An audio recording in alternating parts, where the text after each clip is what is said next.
Hallelujah, praise the Lord. Hallelujah, praise the Lord. तो आज हम लोग यूएल का देखेंगे। यूएल 2 का 18 से 32 तक देखेंगे हम लोग। और परमेश्वर का दया के विषय में देखेंगे कि परमेश्वर किस तरह दया करता है जब लोग पछताते हैं। तो क्योंकि परमेश्वर विलम्ब से कोप करने वाला अति करुणामय परमेश्वर है, बहुत ही अनुग्रहकारी परमेश्वर है। और जब लोग पछताते हैं तो परमेश्वर दुख देने से पछताता है और फिर से उनको आशीष देना शुरू कर देता है। और इसी के विषय में यहाँ पर लिखा हुआ है। और यूएल नबी इस तरह बताता है कि किस तरह का लोग पछताए और फिर किस तरह परमेश्वर दया कर रहा है इन पर। तब यहोवा को अपने देश के विषय में जलन हुई और उसने अपनी प्रजा पर तरस खाया, क्योंकि वो अपना देश था। इजरायली लोग अपने लोग थे, नीच प्रजा थे। और जब वो लोग पछताते हैं, सबको उपास प्रार्थना करते हैं, महासभा का प्रचार करते हैं, सब इकट्ठा होते हैं एक जगह, परमेश्वर की स्तुति करते हैं या आराधना करते हैं और उसको दुहाई देते हैं, तो परमेश्वर को बहुत तरस आता है अपने लोगों पर। और इसलिए वो क्या करता है, यहोवा ने अपनी प्रजा के लोगों को उत्तर दिया। उनका वो लोग जो पुकार रहे थे संकट में पड़कर, तो परमेश्वर उत्तर देता है और कहता है कि सुनो, मैं अन्न और नया दाख मधु और ताजा तेल तुम्हें देने पर हूँ और तुम उन्हें पाकर तृप्त होगे, और मैं भविष्य में अन्य जातियों द्वारा तुम्हारी नामधराई ना होने दूंगा। तो जब भी ये लोग प्रभु से दूर चले जाते थे तो दूसरा जाति के लोग जो प्रभु को नहीं जानते थे, ऐसे लोग प्रभु के लोगों को सताने लगते थे और इस तरह का नामधराई इनका होने लगता था, उनका बदनामी होने लगता था, लोग अपमानित महसूस करते थे। इसलिए परमेश्वर बोलता कि भविष्य में अन्य जातियों द्वारा तुम्हारी नामधराई ना होने दूंगा। तो ऐसा नहीं होने देगा यदि हम लोग परमेश्वर को पुकारते रहेंगे तो। और कह रहा कि मैं उत्तर की ओर से आई हुई सेना को तुम्हारे पास से दूर करूंगा। तो जो भी सेना उसके देश में आई थी आक्रमण करने के लिए, उनको उजाड़ने के लिए, उन सबों को परमेश्वर वादा कर रहा है कि उसको हम दूर करूंगा, कह रहा है, और उसे एक निर्जन और उजाड़ देश में निकाल दूंगा। तो ऐसा देश में ले जाएगा जहाँ निर्जन और उजाड़ देश है। और जब हम लोग किसी के लिए प्रार्थना करते हैं तो हम लोग भी ऐसे ही प्रार्थना करते हैं, यीशु के नाम से दुष्ट आत्मा इसके शरीर को छोड़ और सुखी और निर्जन स्थान में चला जाए। तो इसी तरह परमेश्वर भी क्या करेगा, ऐसा स्थान में भेज देगा, उजाड़ देश में जहाँ निर्जल है वैसा सुखी स्थान में भेज देगा। और उसका अगला भाग तो पूरब के ताल की ओर और उसका पिछला भाग पश्चिम के समुद्र की ओर होगा। तो इस तरह दुश्मन को भगाएगा। और दुश्मन जो प्रभु के लोगों को नष्ट किए थे, उनका उपज को खा गए थे, हानि पहुंचाए थे, ऐसा दुश्मन का शरीर से उसका ये सब क्या निकलेगा, दुर्गंध उठेगा, बोल रहा है। दुर्गंध उठेगी और उसकी सड़ी गंध फैलेगी, क्योंकि उसने बहुत बुरे काम किए हैं। तो ये लोग जो बहुत बुरे काम किए हैं प्रभु के लोगों के ऊपर, और इसलिए बोल रहा है कि हे देश तू मत डर, तू मगन हो और आनंद कर। तो प्रभु के लोगों को डरने का अब जरूरत नहीं है। जितने वो जो देश है, जिस देश में लोग रहते हैं, उस देश को कह रहा है कि तू मत डर और आनंद कर, क्योंकि यहोवा ने बड़े बड़े काम किए। सचमुच हर बार हम लोग अपने जीवन में भी देखते हैं परमेश्वर हमारे जीवन में बहुत बड़ा बड़ा काम किया है। और उन दिनों में भी इजरायली लोगों के बीच में बहुत ही बड़ा बड़ा परमेश्वर काम किया था, और ऐसा आश्चर्यक्रम को वो लोग देखे थे। और फिर बोल रहा है कि हे मैदान के पशुओं मत डरो। जो मैदान के पशु हो उसको भी डरने की जरूरत नहीं, और क्योंकि जंगल में चराई उगेगी और वृक्ष फलने लगेंगे, अंजीर का वृक्ष और दाखलता अपना अपना बल दिखाने लगेंगे। तो जब प्रभु खुश हो जाता है ना, तो सब चीज को क्या करता है, भरपूरी से लौटाना शुरू कर देता है।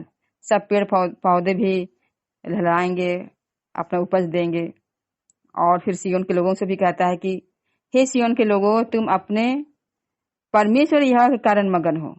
तो जिस परमेश्वर की हम लोग आराधना करते हैं उसके कारण हमको मगन होना है और आनंद करो, बोल रहा है, क्योंकि तुम्हारे लिए वह वर्षा अर्थात बरसात की पहली वर्षा बहुत आज से देगा, और पहले के समान अगली और पिछली वर्षा को भी बरसाएगा।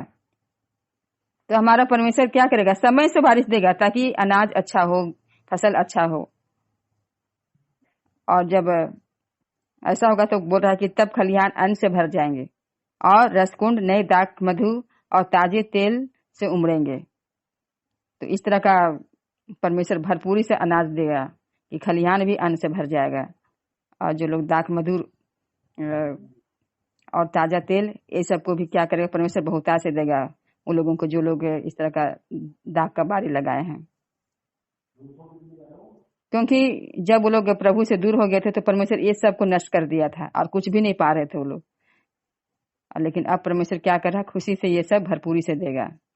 और जिन वर्षों की उपज अरबी नामक टिड्डियों और यलेक और हासिल ने और गजान नामक टिड्डियों ने अर्थात मेरे बड़े दल ने जिसको मैंने तुम्हारे बीच भेजा खा ली थी, मैं उसकी हानि तुमको भर दूंगा।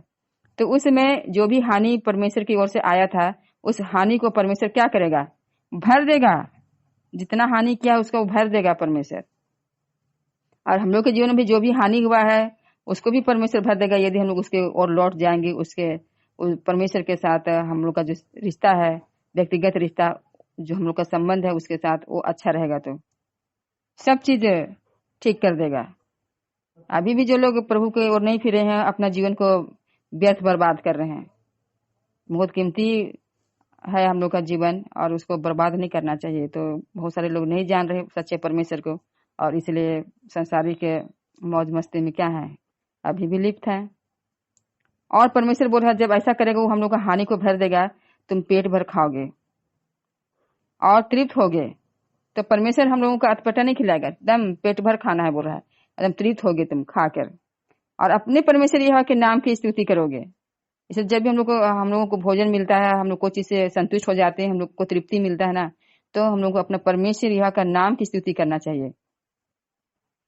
उसके विषय में भरी सभा में गवाही देना चाहिए कि परमेश्वर हम लोगों के जीवन में ऐसा किया कि एक समय था कि हम लोग को खाने के लिए मिलता था, अब इतना परमेश्वर दे रहा है कि ऐसा लगता है क्या खाएंगे क्या नहीं खाएंगे, इतना भरपूरी है। और इस तरह तुम अपने परमेश्वर यहोवा के नाम की स्तुति करो। बोल रहा परमेश्वर यहोवा का नाम का स्तुति करना है हम लोगों को, जिसने तुम्हारे लिए आश्चर्य के काम किए हैं। तो वही परमेश्वर है जो हमारे जीवन में इस तरह का आश्चर्य के काम किया है। हम लोग कहाँ थे कहाँ पहुंचा दिया है और इतना अच्छा से हम लोगों को लिए चल रहा है। फिर बोलता है मेरी प्रजा की आशा फिर कभी ना टूटेगी। देखो हम लोगों का जो भी आशा है परमेश्वर के ऊपर, वो आशा परमेश्वर टूटने नहीं देगा। तब तुम जानोगे कि मैं इजराइल के बीच में हूँ, तब हम लोग जान जाएंगे कि सचमुच वो हमारे बीच में है और मैं यहोवा तुम्हारा परमेश्वर हूँ। सचमुच वही हमारा परमेश्वर, उसको छोड़ और कोई है ही नहीं है। बोला इसलिए बोल रहा है कि मैं यहोवा तुम्हारा परमेश्वर हूँ और कोई दूसरा नहीं है, कोई है ही नहीं है उसके सिवा। और इसलिए मेरी प्रजा की आशा फिर कभी ना टूटेगी। तो परमेश्वर क्या करेगा, अपने प्रजा की आशा को कभी भी टूटने नहीं देगा।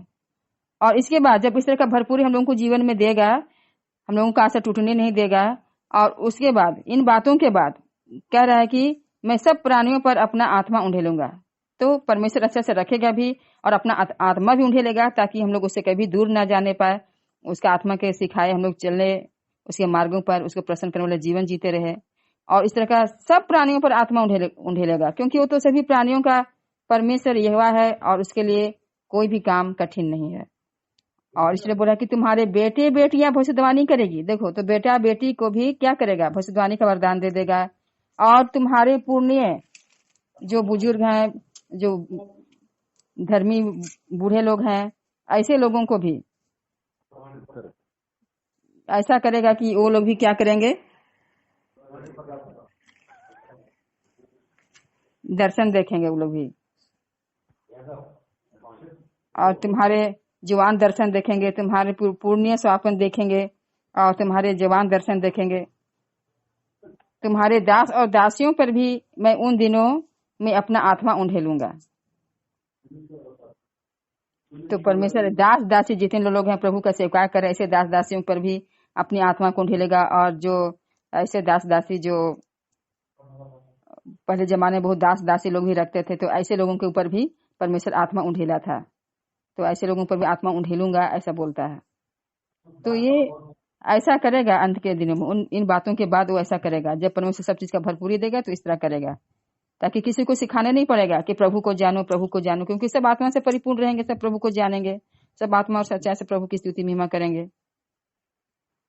और फिर बोल रहा है कि मैं आकाश में और पृथ्वी पर चमत्कार अर्थात लहू और आग और धुएं के खंभे दिखाऊंगा। तो परमेश्वर अंत के दिनों में ऐसा चमत्कार भी दिखाएगा, लहू भी दिखाएगा, आग और धुएं के खंभे भी दिखाएगा।